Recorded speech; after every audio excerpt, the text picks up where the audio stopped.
رسوله الكريم.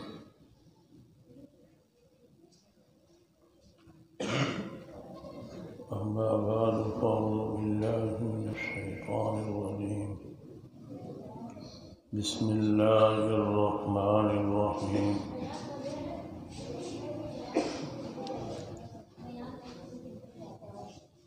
ما أنت بنعمة ربك بمجنون. صدق الله العظيم.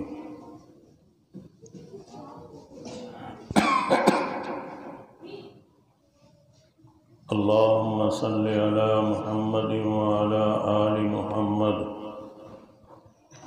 كما صليت على إبراهيم وعلى آل إبراهيم إنك حميد مجيد. اللهم بارك على محمد وعلى آل محمد كما باركت على إبراهيم وعلى آل إبراهيم إنك حميد مجيد.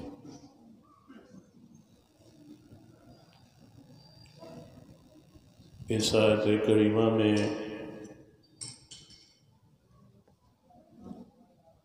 مشرکین مکہ کے ایک الزام کی تردید اللہ تعالی نے فرمائی ہے.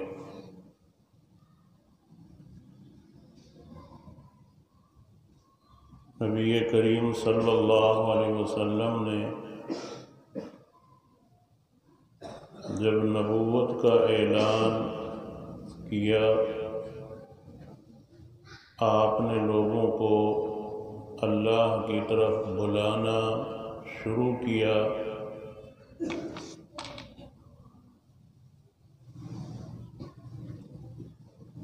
تو اللہ کے بلانے کی وجہ سے نبی کریم صلی اللہ علیہ وسلم کو مشرکین مکہ نے مختلف القابات دے کر بدنام کرنے کی کوشش کی.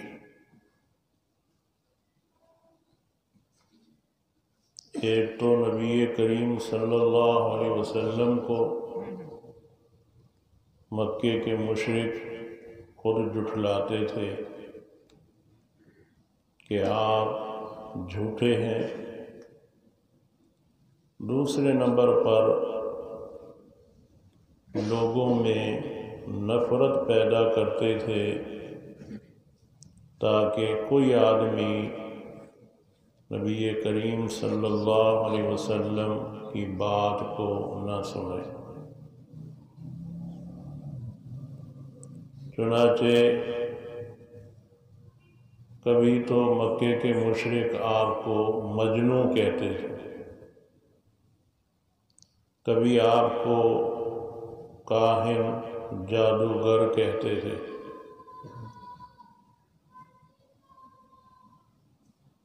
ان الفاظ سے نبی کریم صلی اللہ علیہ وسلم کی توہین مکے کے مشرک کیا کرتے تھے. نبی کریم صلی اللہ علیہ وسلم کو اللہ تعالی نے قرآنی آیات اتار کر تسلی دی. ان آیات میں سے ایک آیت یہی ہے کہ اللہ کے فضل و کرم سے آپ دیوانے نہیں ہیں، آپ مجنوں نہیں ہیں. لیکن مشرکین مکہ نے فضا کو بہت زیادہ خراب کر دیا کہ ہر نئے آدمی کو جو مکے میں کسی غرض سے بھی آتا تھا اس کے پاس پہنچ جاتے تھے اور کہتے تھے یہ جادوگر ہے، محمد دیوانہ ہے، یہ کاہن ہے. تاکہ اس کی بات کوئی نہ سنے۔ زماد نامی ایک حکیم تھا،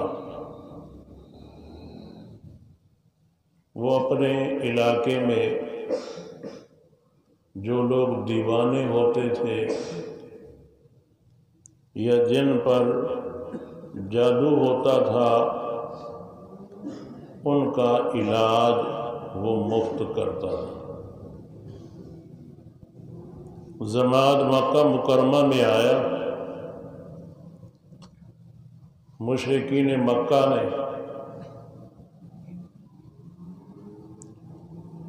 نبی کریم صلی اللہ علیہ وسلم کی خدمت میں اس کو روکنے کی کوشش کی کہ یہاں مکے میں ایک آدمی ہے جس کا نام محمد ہے، وہ دیوانہ ہے، اس پر جادو ہے، جادو کے اثرات کی وجہ سے وہ عجیب عجیب باتیں کرتا ہے۔ اس زماد نامی حکیم نے کہا میں تو مکے میں آیا ہی اسی گھر سے ہوں کہ جو دیوانہ ہو اس کا میں علاج کروں، جس پر جادو ہو میں اس کا علاج کروں۔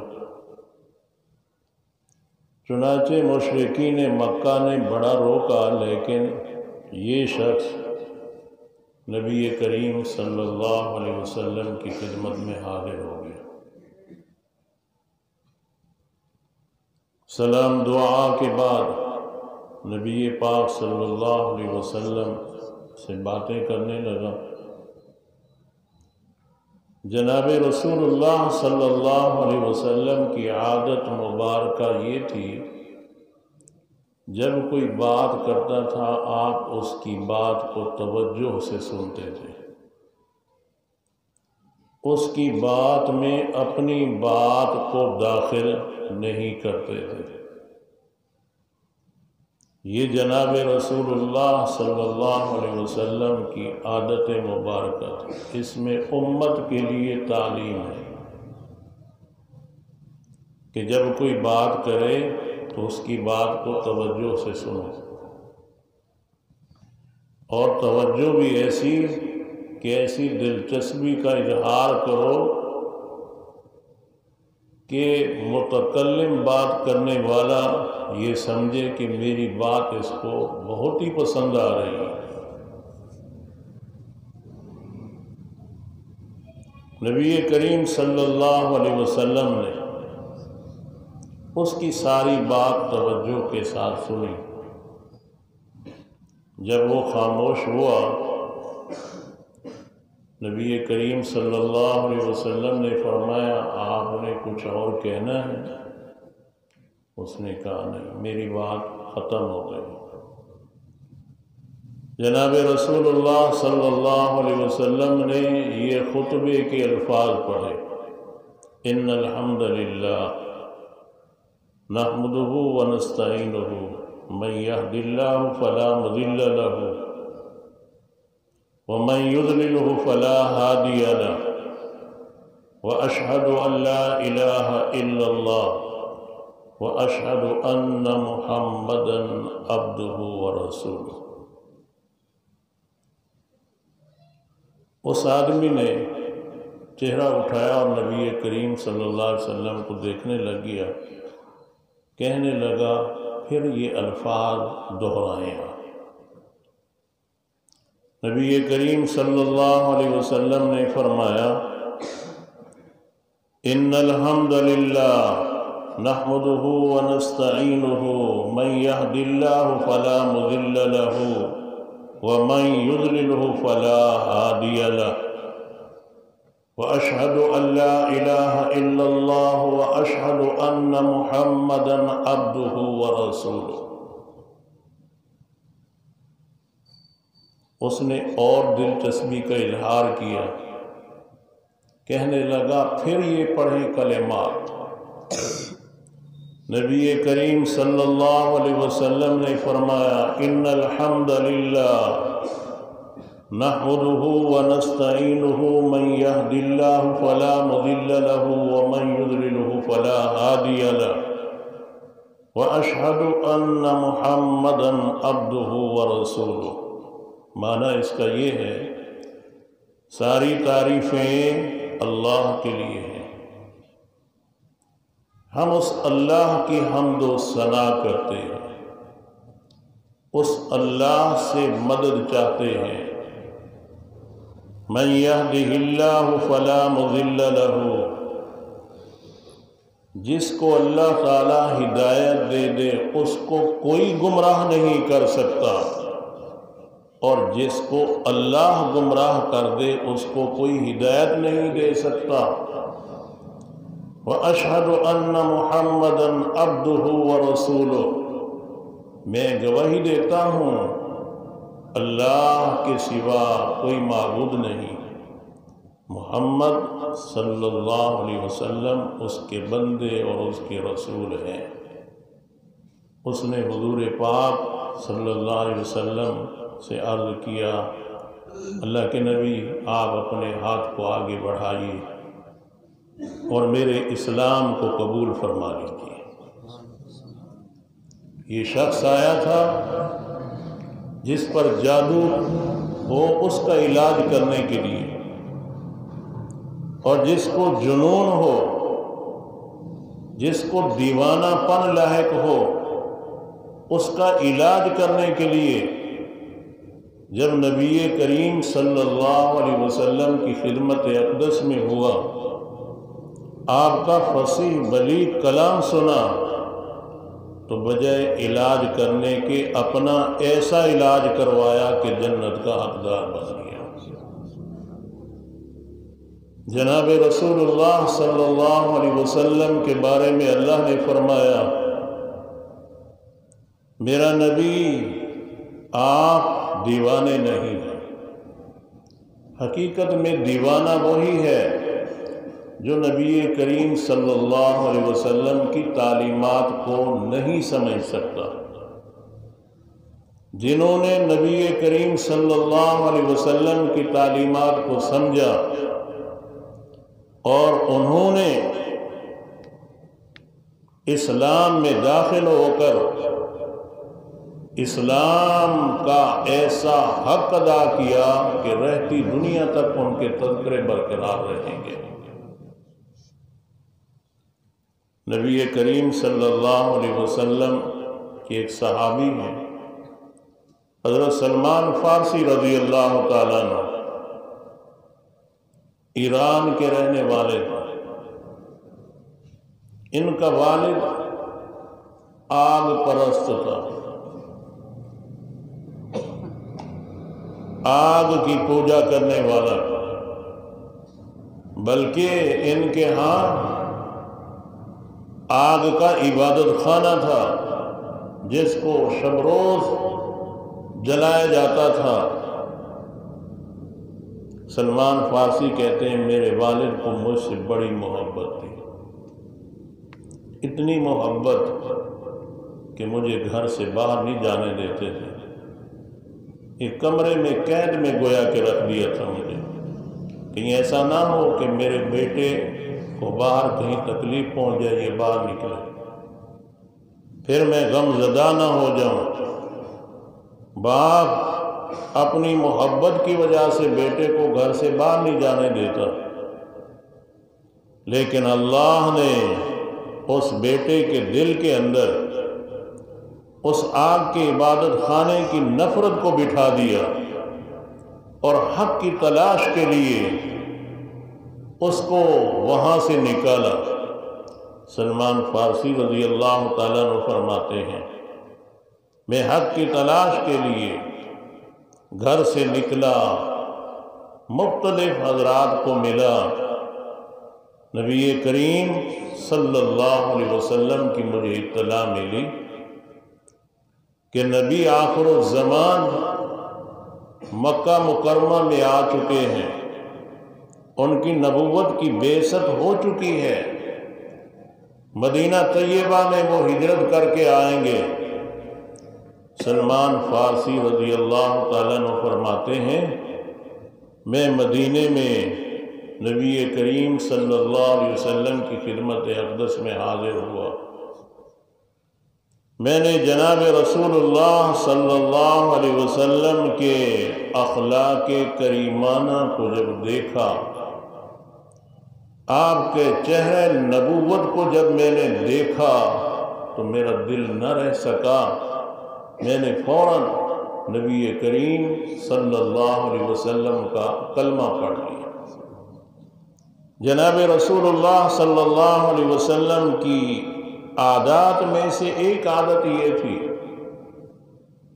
جس انسان کے اندر جو خوبی ہوتی تھی اس خوبی کا نبی کریم صلی اللہ علیہ وسلم تذکرہ کرتے تھے۔ ہمارے ہاں تو رواج مختلف ہے، بس خوبیاں ہی خوبیاں ہوں، خوبیوں والے کے اندر کوئی خامی آ جائے تو ساری خوبیوں پہ پانی پھر جاتا ہے۔ جناب رسول اللہ صلی اللہ علیہ وسلم کا حکم بھی ہے اور آپ کی عادت مبارکہ بھی تھی، خامیوں کی طرف نظر نہیں کرتے تھے، خوبیوں کی طرف کرتے تھے، اور اس کی خوبیوں کو برملا بیان بھی کرتے تھے اس کی دلجوئی کے لیے۔ نبی کریم صلی اللہ علیہ وسلم نے سورہ جمعہ کی آخری آیات تلاوت کی، جن کا مفہوم یہ ہے کہ اللہ تعالیٰ نے عرب والوں کے اندر نبی بھیجا ہے۔ عرب والے امی تھے، تعلیم یافتہ نہیں تھے، تعلیم سے ناواقف تھے۔ اللہ نے اس پیغمبر کو کتاب دی ہے، وہ پیغمبر ان کا تزکیہ کرتا ہے وغیرہ وغیرہ۔ پھر آخر میں اس کی اگلی آیت نبی کریم صلی اللہ علیہ وسلم نے تلاوت فرمائی، جس کا مفہوم یہ ہے کہ کچھ لوگ ایسے ہوں گے جو عرب نہیں ہوں گے، وہ بھی اسلام قبول کریں گے۔ اگر اسلام آسمان کے ثریا ستارے پر ہوگا تو وہاں سے بھی اسلام کو تلاش کریں گے۔ حضرت سلمان فارسی رضی اللہ تعالیٰ عنہ نے عرض کیا، آقا وہ کون سے خوش قسمت لوگ ہوں گے؟ حضور علیہ السلام خاموش ہو گئے۔ پھر پوچھا، اللہ کے نبی خاموش ہوں گے، خاموش ہو گئے۔ پھر تیسری مرتبہ پوچھا، اللہ کے نبی خاموش ہو گئے۔ حضرت علی رضی اللہ تعالیٰ عنہ اس مجلس کے اندر موجود تھے۔ حضرت علی نے فرمایا، آپ کیوں پریشان ہوتے ہو؟ وہ آپ ہی تو لوگ ہو، اور کون ہیں؟ جو عرب سے تعلق نہیں رکھتے، عجم سے تعلق رکھتے ہیں۔ ایران عجم ہے، عرب نہیں ہے، فارسی زبان ہے۔ وہاں کے لوگ امام ابو حنیفہ رحمۃ اللہ علیہ عجم ہیں، کوفے کے رہنے والے ہیں، عربی نہیں ہیں، لیکن اللہ نے ان کے خاندان کو اسلام میں داخل کر کے امام ابو حنیفہ رحمۃ اللہ علیہ سے دین کی خدمت کا وہ کام لیا کہ رہتی دنیا تک امام ابو حنیفہ ہر ایک کو یاد رہے گا۔ ہمیں یاد ہو نہ ہو، اہل حدیث غیر مقلدین کو رات کے خواب میں بھی یاد آتا ہے امام ابو حنیفہ، ان کو یاد بڑا آتا ہے کہ اس نے اتنا کام کیا ہے کہ اس کے کام کو کیسے مٹایا جائے۔ یہ جو سیدھی سادھی ہم نماز پڑھتے ہیں، اس کو رفع یدین میں تبدیل کر دیا جائے، کیسے کیا جائے؟ تو غیر مقلدین محنت کر کر کے مٹ جائیں، پھر بھی یہ نماز ختم نہیں ہو سکتی۔ جناب رسول اللہ صلی اللہ علیہ وسلم ہر ایک کی لاج رکھتے تھے۔ قبیلہ اشعری تھا، ابو موسیٰ اشعری رضی اللہ تعالیٰ عنہ کا قبیلہ تھا۔ نبی کریم صلی اللہ علیہ وسلم کہیں سفر پہ جا رہے تھے، اور لوگ بھی تھے، یہ قبیلہ بھی تیار ہو گیا سفر کے لیے، رات کو ایک جگہ قیام کیا۔ ان لوگوں کے اندر خوبی یہ تھی کہ قرآن کریم کی بہت زیادہ تلاوت کرتے تھے، تلاوت بھی بہت کرتے تھے اور پڑھتے بھی بڑے خوبصورت لہجے کے اندر تھے۔ جہاں قافلہ پڑاؤ کرتا تھا نبی کریم صلی اللہ علیہ وسلم رات کو اس قافلے کے ارد گرد چکر لگاتے تھے۔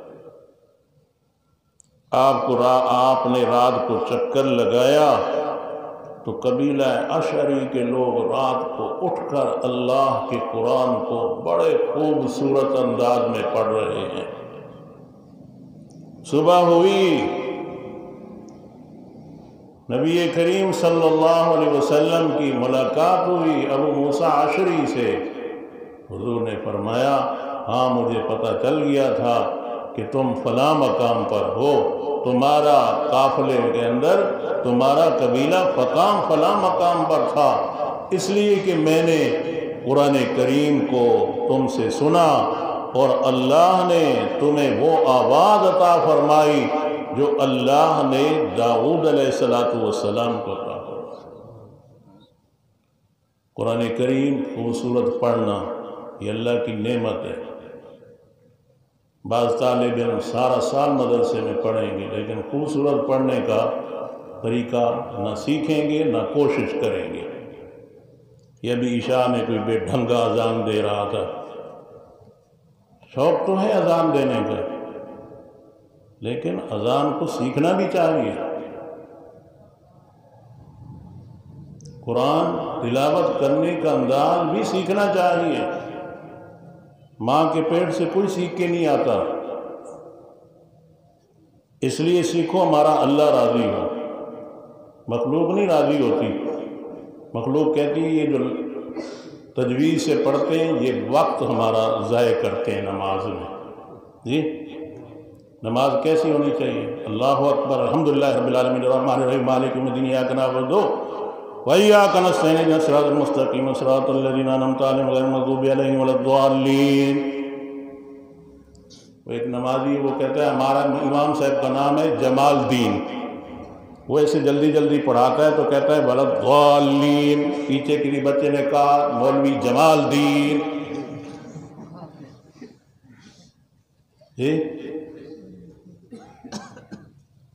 قرآن خوبصورت پڑھنا چاہیے، اذان سیکھنی چاہیے۔ جتنا ہم وقت موبائل کو دیتے ہیں، سونے کو دیتے ہیں، اگر اس لہجے کو اچھی بنانے کی کوشش کریں تو خوبصورت اذان۔ جہاں اذان خوبصورت ہوتی ہے وہاں نمازی زیادہ ہوتے ہیں، یہ یاد رکھو۔ جہاں بے ڈھنگی اذان ہوتی ہے وہاں نمازی نہیں آتے، اس اذان سے بیزار ہو جاتے ہیں۔ ہمارے استاد سناتے تھے، ایک مؤذن تھا، اس کو اذان دینے کا بڑا شوق تھا لیکن تھا بے ڈھنگا۔ لوگوں نے کہا اس بے ڈھنگے کو مرتا تو ہے نہیں، کیا کریں، اس کو اچھا مشورہ دیں اور یہ تیار ہو جائے گا، ویسے مسجد چھوڑنے کے لیے تیار نہیں ہونا۔ پرانے زمانے کی بات ہے، لوگ حج کے لیے پیدل جاتے تھے۔ اس مؤذن صاحب کو کہا آپ کو پیسے دیتے ہیں، آپ حج کر کے بولا واہ میرے لیے تو ماشاءاللہ راہ کھل گیا حج کا، میں تو ساری زندگی ترستا تھا۔ لوگوں نے پیسہ دیا، اس کو اذان کا بڑا شوق تھا۔ کسی کافروں کی بستی میں پہنچا اور وہاں جا کر اس نے بے ڈھنگی اذان دی، سارے بچے اور لوگ جمع ہو گئے، ایک دوسرے سے پوچھتے ہیں، اب وہ زبان تو نہیں سمجھتا، وہ کہتا ہے اذان اللہ اکبر اللہ اکبر۔ جی میں کہا یہ اذان ہے، یہ اسلام ہے، اگر یہ اسلام ہے تو اس اذان کی وجہ سے ہم نہیں قبول کرتے۔ تو جو بے ڈھنگے طالب علم ہے نا، وقت پاس کرنے والے، ان کو چاہیے، اور جن نمازیوں کو بھی شوق ہوتا ہے نا اذان دینے کا، وہ اذان بھی سیکھیں۔ اذان کو سیکھنا چاہیے، اچھے انداز سے اذان دینی چاہیے۔ مجھے یاد آتا ہے آپ میں سے کوئی بندہ بھی نہیں بیٹھا اس زمانے کا، جس زمانے میں میں آیا تھا یہاں پہ، ایک میرے خیال میں 6-7 مہینے میں یہاں رہا، پھر 6-7 مہینے کے بعد میں یہاں سے چلا گیا تھا، اس لیے کہ اس وقت کوئی محلہ بھی آباد نہیں تھا، کوئی پرسان حال بھی میرا نہیں تھا. جنہوں نے مجھے بھیجا تھا انہوں نے بولا بس یہاں سے آ جاؤ، واپس آ جاؤ. میں نے کہا ان کی بات ماننا بھی ضروری ہے. میں یہاں مسجد چھوڑ کے چلا گیا. پھر مہینے 2 مہینے کے بعد میں آیا. جمعہ کا دن تھا، میں پہنچا. میں نے جمعہ کی پہلی اذان دی. اس وقت کوئی 1:45 بجے اذان ہوتی تھی. جب میں نے اذان دی تو بہت سارے لوگ دور دراز سے آگے، ہم خوش ہو گئے کہ ہمارا پرانا مولوی آ گیا ہے. یاد ہے آپ کو کہ پرانا مولوی ہمارا آ گیا ہے؟ تو اذان بھی ڈھنگ کی ہونی چاہیے، قرآن بھی ڈھنگ کا پڑھنا چاہیے. یہ جلدی جلدی والا پڑھنا، بے ڈھنگا پڑھنا، نہ نمازی پیچھے والوں کو مزہ، نہ امام صاحب کو سے وقت پاس کرنا ہے. اللہ کو تو پسند ویسے ہی نہیں ہوگا. چونکہ نبی کریم صلی اللہ علیہ وسلم نے فرمایا قرآن پڑھو بلعون العرب، عرب کے لہجے کے اندر قرآن کریم کی تلاوت کرو. یہ نہیں ہے کہ اپنی طرزیں لگا لگا کے پڑھتے رہو مرضی سے، جس کو اوپر کرو جس کو نیچے کرو. یہ طریقہ نہیں ہے. بہر کہ اللہ کے نبی صلی اللہ علیہ وسلم کی عادت مبارکہ یہ تھی کہ جو جس کے اندر خوبی ہوتی تھی آپ اس کی خوبی کا تذکرہ فرماتے تھے، خوبی کا تذکرہ فرماتے تھے تاکہ اگلے بندے کا دل خوش ہو جائے. بندے کا دل خوش ہوتا ہے، دعا نکلتی ہے. ایسے نہیں ہے کہ بس دل دکھانے والا کام ہو، دل دکھانے والا کام ہو. تو جو کسی کا دل دکھاتا ہے تو بدلہ تو اللہ اس سے لے گا. ایسا نہیں ہے کہ اللہ پاک اس کو چھوڑیں گے، کبھی بھی نہیں چھوڑیں گے. اللہ تعالی ہم سب کو ہدایت عطا فرمائے، صراط مستقیم عطا فرمائے، اپنے دین پر چلنے کے لیے قبول و منظور فرمائے. وآخر دعوانا الحمدللہ رب العالمین.